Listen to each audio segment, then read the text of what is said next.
See anything so far on film that just sticks out to me. I mean, 9 weeks into the season, you see a lot of football. So right now, we haven't seen anything that sticks out. I know they're gonna bring their A game to the table, and we have to bring ours. You guys did it looked like a pretty damn good job of keeping your focus last week, despite a distraction, despite the fact you were playing a prohibitive underdog, in Maryland. Why is this team? What's special about this team that's enabled it to do that? I think our team has just done a really good job of showing resiliency, no matter what happens. Being here for 3 years, we've had we've had our fair share of adversity. So just being able to respond and respond positively to anything that we face, I think that's just been big. We've always stressed that we have to be able to respond to adversity. Jeff, I assume that Chase has been practicing well. We know that he's not hurt.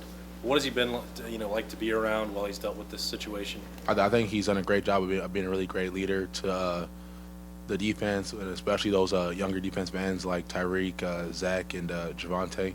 So I think for him to be available, they've been using him as a great resource, and it showed. I mean, those young guys stepped up on last Saturday.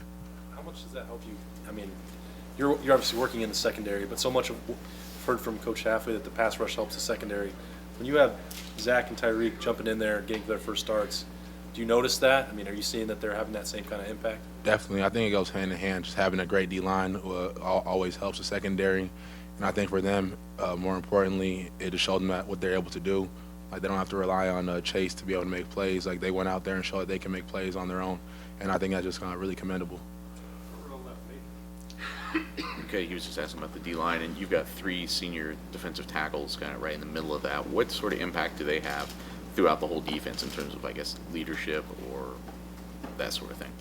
I think having that experience in the middle is really big. Davon is having a great year. BB's always been a really good player. So I think having those guys in there, being able to plug up the gaps, makes it easier for the linebackers to scrape and make plays. When you have guys that have that kind of experience and that kind of football IQ, are the things that they see or that happen during a game, does that ever get filtered all the way back to you in the secondary? Is there a connection there?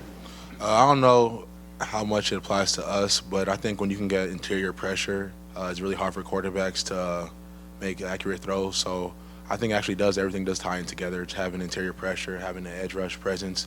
So I know a lot of teams aren't in a position to have both those at their disposal. So for us to have that interior pressure and the edge rush, I think that's big. Jeffrey, what's practice like at this time of year? I imagine that you have more film and more specifics to look at when it comes to your opponent, but at the same time, Kevin Wilson just talked about how this is the time of year that you can let fundamentals get away from you if you don't practice those, and yet practice time is scaled back to keep you well rested. So what's practice like this time of year as, say, September and October? I think Coach Hafley has done a really good job of just making sure every time we step on the field, to just making sure we're really lock into the techniques of our position. So like you said, it doesn't slip away. And so every time we step on the field and do our individual drills, we're kind of doing the same thing over and over again, just to kind of drill that into our head, that we have to be really specific in how we maintain our technique.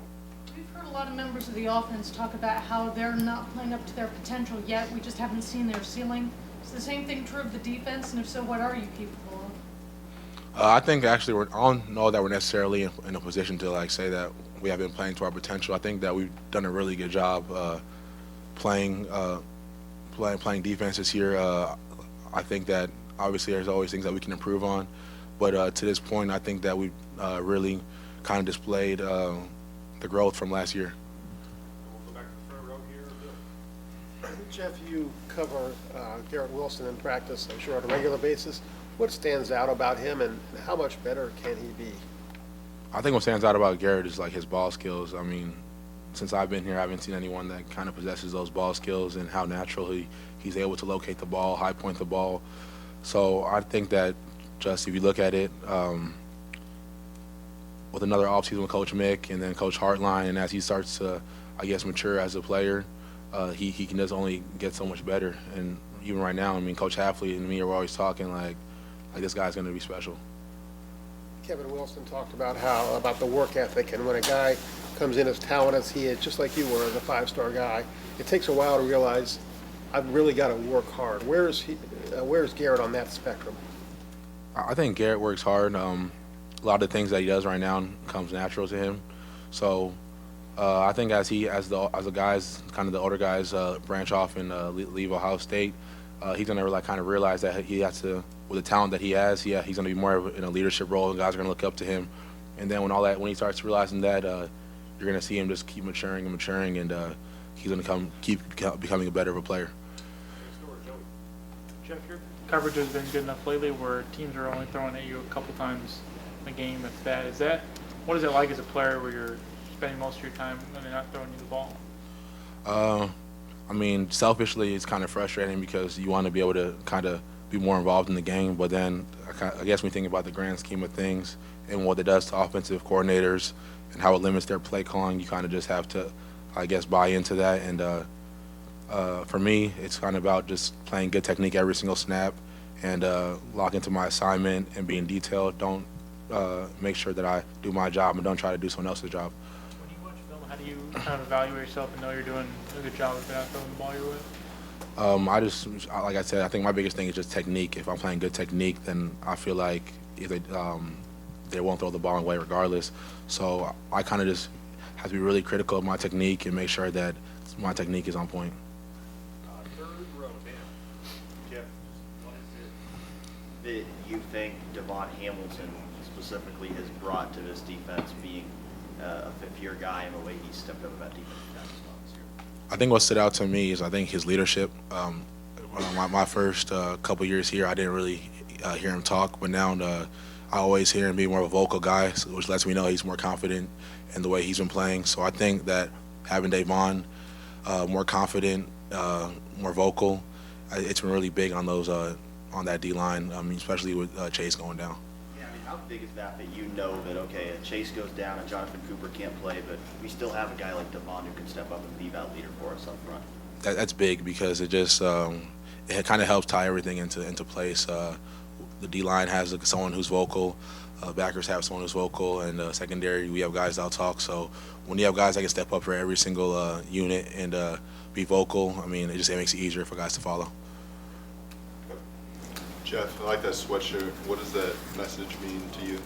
It's kind of what LeBron's uninterrupted and more than an athlete. So I guess just not being one-dimensional, being more versatile, trying to get out there and have more of an impact on his world than just being considered a football player. Patrick, 247.